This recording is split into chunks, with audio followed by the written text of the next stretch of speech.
Picking up where we left off, here comes part 2 of our recap of episode 11. Right, so 10 days later. I know, right? So a medical emergency, an emergency visit from in-laws, a sleepless night with 3 puking animals. Yep. So much has happened. Oh my word. This is why we're drinking booze. Right. Well, then what time is it there? It's 11 in the morning. Well, it's 7 p.m. here, so I think this is permissible, just about. Yeah. Yeah, you're not technically day drinking. Not technically. The sun's still up though, so it's Yeah. we're just about. So we're dicey. Yeah. Right. So I think we had talked about, hadn't we, the deer through the windscreen and all that malarkey. Yes. So what were your feelings about that whole situation? I just watched that episode again recently just because I haven't been sleeping well, and what do you do when you can't sleep? Um I love that scene so much. And I don't know if I'm re-talking about things because we've both had a heck of a week, but That's why we can edit. right, seriously. But just love that scene all the way from, Vic, Diane, and Carina working together to the, I keep wanting to say Stefania, Carina's kind of revelation. Am I the antler? Am I the car? Am I the to Diane's adrenaline release? I just love all of it. It had funny one-liners. It had emotion. It had so much in that scene, and I think it was what the episode really needed. It wasn't, usually the one-liners have been like fillers, but this was like to me a core of the episode. I just think it was beautifully done. I think it was written well. The cast executed it well, and it was fun. It was a fun scene. It was brilliant, wasn't it? And I felt Yeah. like it was actually like the emotional kind of heartbeat of the episode in a weird, like, for something that was so kind of light-hearted and silly in certain Yes. places. It was actually the sort of the most emotional part of the episode for me, in lots of ways. And the actress that played Monica, am I right in thinking that she's quite a big deal in America? That she's sort of on other bits and pieces, and she's quite well known? I recognized her, but I don't know her name. I don't know who she is. Because as far as, I mean, not that I watch a great deal of TV, but I don't think that she's a known actor over here. But she was superb. Yeah, no, she did that scene very well. She did. She was absolutely brilliant. And would you indulge me? May I just have a 5-minute gush about Stefania Stampinato? Sure, go ahead. Because Carina is an entirely different person around anyone who's not Maya. And I just think that is just one of the most genius things that she does, because I think that we're all guilty of that. I think that we naturally kind of are different people around our significant other than we are, and we show different sides of ourselves. Mm-hmm. And I don't know whether that's to do with the natural chemistry and the natural dynamic that Stefania and Daniel have over when they are Carina and Maya, but there's just something, like, she is just entirely different when she acts, and Stefania acts in an entirely different way when she's acting opposite cast who are not Danielle. And Carina is more kind of, she uses her hands more, she uses her arms more, she's funnier, she's quite cutting, especially around Jack. Like, she says really cutting things to Ben and Jack. She can be a bit snarky, but in a very funny sort of light way. She sort of picks on people a little bit. Yeah, and the way she uses her body, and she's louder, she's just a bit bigger. And when she's playing opposite Danielle, she kind of is smaller and softer and gentler. And I just think that it speaks to her ability as an actor, that she kind of, because you have a different relationship with your friends and co-workers than you have with your partner. And similarly, I feel like I need to be the clown and hold court and do all the stuff with my friends, whereas at home I'm softer and gentler. And so I just find that with Stefania, that when she's allowed to play and has these scenes with the likes of Vic and now obviously Dr. Diane, Jack and Ben. She just shows completely different side of herself and a different side of Carina. So that's my 5-minute gush about Stefania Spampinato. And then I have nothing to say about Tracy Toms except Tracy Toms, and I think that those two words just speak for themselves. Yeah, I did not really ever look at it that way, but I can totally see it. The softer kind of finesse that Stefania has when she plays Karina with Maya. So can totally see that. Yeah. And I kind of love as well Vic when she's with patients and victims of things.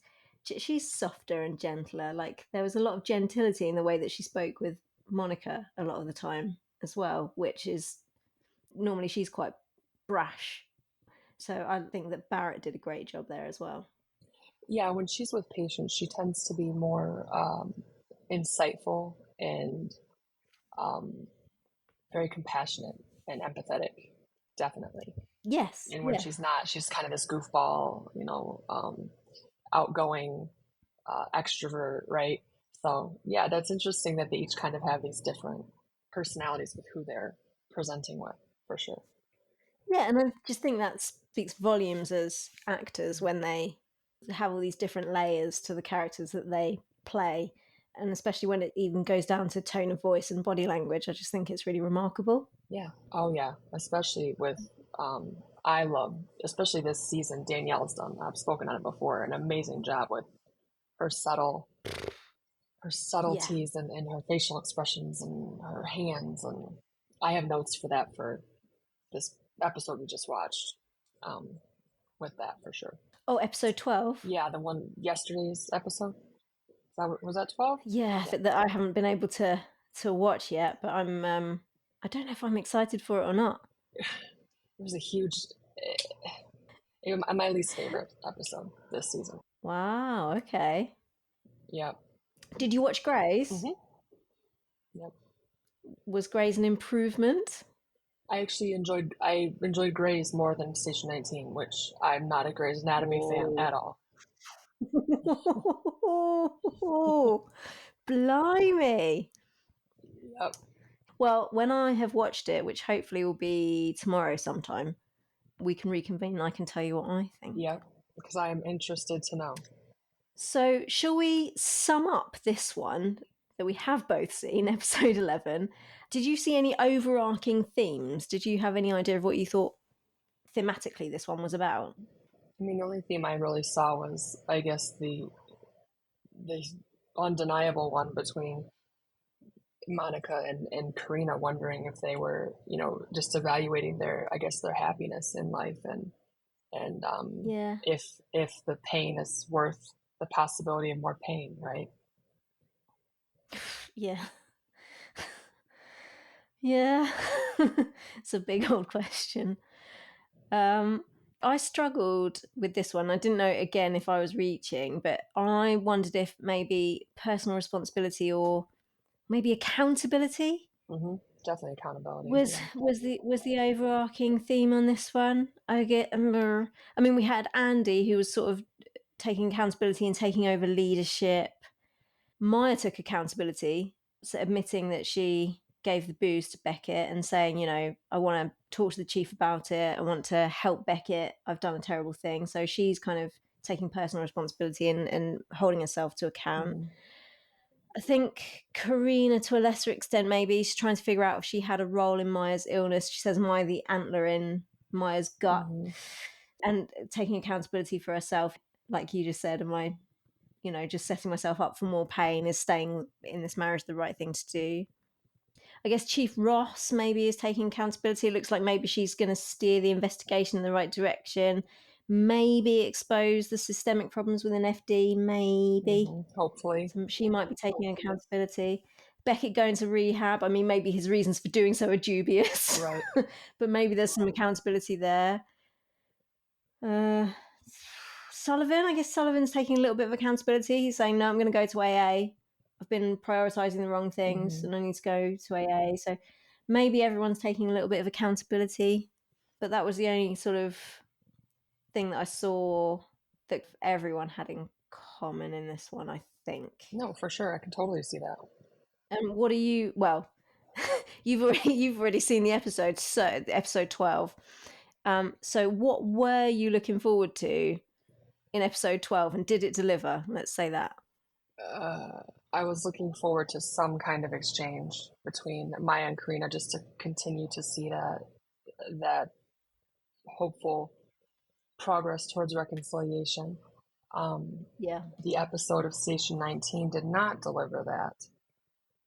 Was Carina even in that episode? Of Station 19, no. Yeah. She wasn't in Station 19. Mm-mm. They spoke of her, but you didn't see her until you watch Grace. Okay. That makes sense though, because I guess if she's locked down in the hospital, they had to keep both worlds on track. Yeah. Then she couldn't be in Station 19 Yeah. because she had to still be in lockdown at Grace Lone. Yeah, and we So that's to be expected, I guess. yeah, and we didn't get any texts or anything because she's obviously working and not reachable by Saving phone. lives. Yeah, so but no, it did not deliver. But I stayed up and watched Grays and got my little fix there. So Yeah, I'll catch up on Grays too yeah, tomorrow, hopefully. But what I was looking forward to in my notes, I wanted the chief to make some big moves in episode 12. did you see the preview for next week? For 13, Huh? maybe. I've had 2 hours sleep and 2 Negronis, so you might need to refresh my memory. I don't want to tell you, but No, you can tell me. do you know who she made captain for now? Is it Theo? Yep. And so WTF. So that was not her first choice, I'll say that. Okay. But the person she tried to give it to turned it down Ooh. and said they did not want it unless it was permanent. Ooh, Andy. But she said, I do think you should give it to this person, and she did not. Sullivan. Oh! Farm me over there and get me right in this. I'm telling you. I'm telling you. It does not sit well with me though. I do not like Theo as captain. I think he's cocky. I think he's hot-headed, and this last episode, and I'm not looking forward to next week's because I do not like him as captain at all. But we'll have to. Well, I'm at a disadvantage to you because obviously I haven't seen 12. But if the episodes that have gone before are anything to go by, he's had a bit of a personality transplant since he's been visiting the old neighborhood. And he's not like sweet, affable Theo anymore. He's just been like this sweet, lovable, like puppy dog guy. Like he's adorable. Like you want to. I agree. Theo's like a huggable guy, right? He's just like he's the guy you want to invite to all your parties. But of late, he's been getting surly. As you say, he's been getting cocky.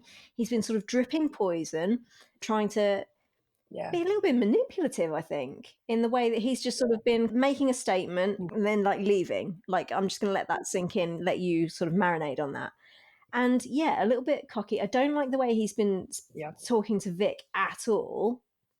And it seems like he's had a little bit of a personality transplant. Theo, the back end of last season, may have seemed a little bit green and might not have seemed the best guy for the job because he was a little bit too laid back and a little bit too affable.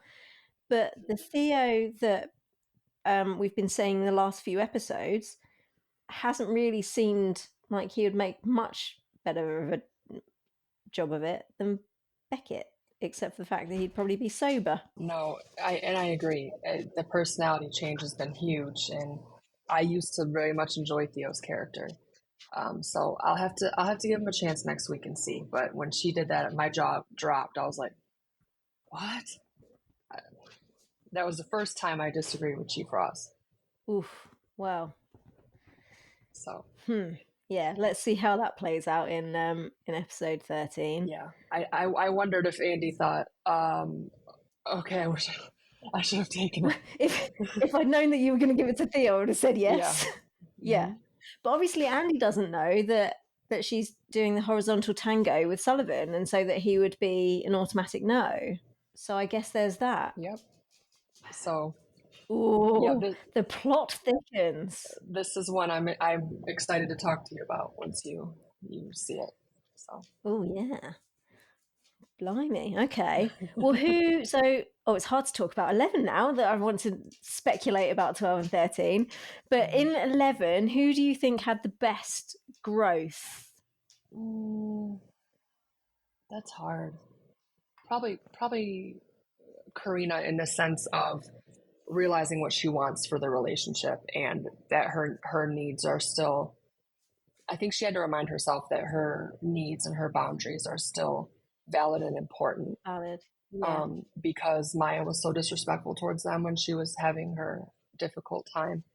I think just reminding herself of that and showing herself what she wants. Yeah. Yep. Yeah. Well, I said Chief Ross in my notes Okay. because I felt like she had a bit of a turning point when she went and spoke to Josh. Mm-hmm. But yeah, no, you're absolutely right about Carina. Maybe I was just very conscious of not saying Carina again. but I thought that when she went and spoke to Josh and was just like, you know what, like, can see that this is a bit of a boys' club here. Yeah. I'm going to go and get someone else involved. I'm going to bring someone else in, and I'm going to and she actually said to him on the phone, didn't she? Yeah, I never thought this made sense, so I've changed it. Yep. Straight up told him, which is good for her. Yeah, literally, like, this is dumb, so I've changed it. Because I didn't think she owed him an explanation either. Like, No, she so, didn't. yeah. She could quite happily have said, well, I'm in charge, what I say goes. Yep. This is what I say. No, but she was. And maybe Maya too. She was only in it for like 2 scenes, but maybe Maya as well, in her little chat with Ben. Mm-hmm. She's obviously done a lot of growth, getting to the point where she's realized that she's done a lot of things that she's not very proud of. But I'm hoping that in having that talk with Ben, maybe she's starting to kind of get past that will help her to get past the guilt and get past the feeling like a monster, help her to move on to the next stage in her recovery. Maybe. So maybe Maya had a little bit of, maybe it's not evident yet, but maybe the seeds were planted for Maya to have further growth. No, I do think she showed growth and continues to show growth. She's continuing to learn about herself and healthy boundaries and healthy expectations. And so yeah, that Yeah. continues to be a weekly thing. Cool. And what was your favorite scene? Which was the best scene for you? Um, I really liked. It's not really a whole scene. It's more of a exchange of dialogue. But I really liked when Vic said to Karina, "Ask me the third question that you asked Diane." And Yeah. when Diane told her, because I had been saying to my mom, I wish Diane would just tell her that she's going to therapy for her. So when Diane told her that, You'd finally, been saying it to me for yeah, 3 weeks. yeah, um, Like, why can Diane FaceTime? Why doesn't Diane just tell Karina? Like, you yeah, had all these different scenarios in yeah. which Karina just gets the information from Diane. Yes, and so she Yeah. finally told her, well, yeah, she came at first for work, but now she's coming for you. And then Vic saying, ask me the question, and then telling her, of course you're gonna come out stronger. That I just loved that because it gave you that kind Yeah. of butterfly glimmer of hope that we've wanted, right? Yeah. Yeah. So how about you? I thought all of the deer stuff. Yeah. Like, basically, just give me Karina, Dr. Diane, and Vic forever. Like, I just love them. Like, all of that stuff was absolute genius. And the lady that played Monica, whose name I've forgotten, Emma Hutton. I apologise. I should have done my homework better. No. Again, 2 hours sleep, 2 Negronis. Yeah. But but yeah, she was absolutely superb as well. So that was my favorite stuff, and I think I need to give honorable mention to Chief Ross in Josh's office as well, Yeah, for sure. and to the Maya and Ben scene as well. Honorable mention to those, but overall, all of the deer stuff was just brilliant. And my favorite dialogue actually was everything with Chief Ross in Josh's office. Yeah. All of that. Yeah, I love how Chief Ross always is always honest, but people can perceive what she says to. She's very eloquent, Yeah. in a way that people can think she's saying something she might not be saying, even though she was honest and that's not what she said. Yeah, she's incredibly clever with the way she uses language, Yes, and I just really appreciate that. I do too. And I just, yeah, the dialogue that they give her is superb, but there are so many people, like 99.9% of actors, that dialogue would be wasted on. I agree. She's very good at for the follow through of the dialogue for Yeah. sure. Yeah, Mel Dandridge is just like in a I wouldn't say in a class of her own, because as I say all the time, Danielle Savory puts in a shift. But I think there are very few people that can hold court with Mel Dandridge. I think she's absolutely incredible. So whoever cast her, thank you very much, Oh yeah, because she just lifts everything. yeah. I did not know who she was before seeing her on Station 19, but I am total fan of hers now. Total, I love her. I Yeah. adore her. And doesn't it make you just want to go back and watch her whole back catalogue? Yeah, like because she's on like 3 shows right now. I know the Yeah, and they're last. all like Yeah, the number one yeah, rated show on their yeah. station. And so, yeah, I just totally in love with her. So whoever had her for Station 19 gets mad props, just like whoever put Stefania and Danielle together. So Yeah, yeah, yeah, genius. Right, so then, last but not least, most gifable moment. for some reason, all I'm picturing is Tracy Thoms jumping up and down, going like this. After she That would be saw cool. the deer. Yeah, that's all Yeah, I yeah. can see. How about you? The moment that the deer had a spasm Yeah, when the deer shook. and Yeah, they all screamed. yeah, for sure. That one too. You can't Yeah, deny that. that was funny. So for you, it was like a meh episode. Well, when we initially spoke, you were like, it was okay. Now that you've seen episode 12, are you reevaluating your feelings towards episode 11? Episode 11 being the deer episode. Yeah. Um, I would say I loved that episode, and yesterday's episode was horrendous. Is what I would say. Oh, God. Okay. So you need to watch it so I can get back on here with you and we can talk about it. All right. So it was called Never Gonna Give You Up, episode 12. And it says the call from a social media star's live stream sends the team on an unusual rescue, which I know is down a cave because I've seen all the stuff. And Travis's mayoral how I mentioned that I've had 2 hours sleep and two Yeah. Negronis. Mayoral campaign takes off, much to his chagrin. Ooh, that's a word that doesn't get used often outside of middle class England. Back at the station, Ben treats a patient with a surprising diagnosis. I don't really care about that. But this is not one that I should look forward to, you're saying? If you like it, I would love to talk about it because maybe sometimes we give each other insight and spins that we didn't see before. This is true, yeah, yeah. But so I'm very interested to see your take. But I just maybe start with really low expectations. So if it's good, you'll just be it'll be good. Okay. Um, but you won't be let down if it's not. All right, that's fair comment. All right, I'll take that under advisement. Thank you very much.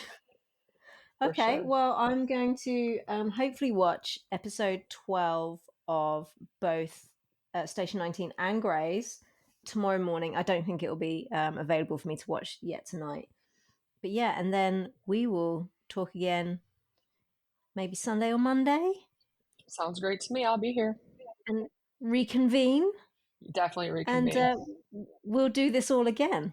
Okay, sounds great. All right, it was lovely Uh, seeing your face. you too. Bye.